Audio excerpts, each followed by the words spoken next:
Every day, the sun breaks onto these places, holding trauma like a last breath. Inside, whether object, specimen, fossil, or animal, they remain obediently silent as people enter. They are watched in awe, at times in disbelief at this world outside of their own, a world of intrigue, of wonder, and danger. The people tap loved ones. They point at teeth the size of index fingers. Imagine the descendants of a face you remember seeing last before dying, looking at you, marveling at your being, the same way they marveled at these animals before capturing, stabbing, before gutting. How cruel of me to speak on the source of this wonder, this marvel, when blinds are drawn on its historic bloodshed.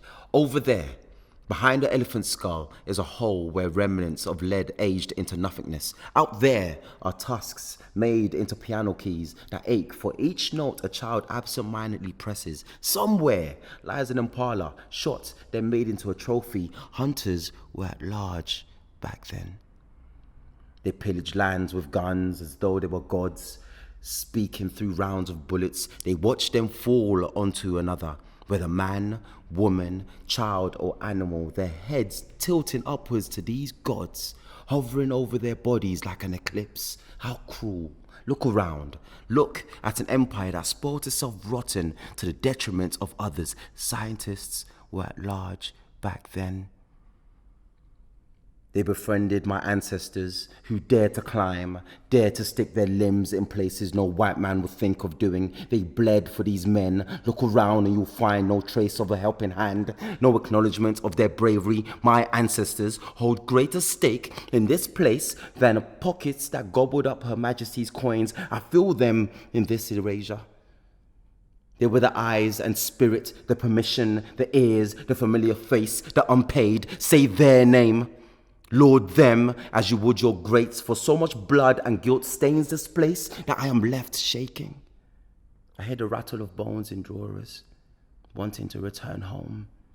Eyes following my steps, glass containing the wailing, a wailing the privileged are tone deaf in hearing and fear. So much fear, so much confusion and questions. Why here? Do I answer in truth? Do I explain they were killed for status to brandish on their own land? Because they could? Because the empire just can make the living extinct as a form of hobby, irrespective of time? Should I wave a wand and raise Grant from the dead?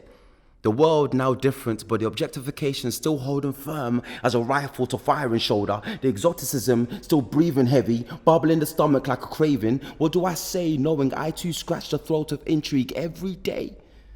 The type of specimen that stands out like a thylacine. I too am staring at these objects as though it's me. And yet, to science, I am to be thankful in quenching its thirst. This is dying and not being buried, but held on a stick, a table, a string for the world to see.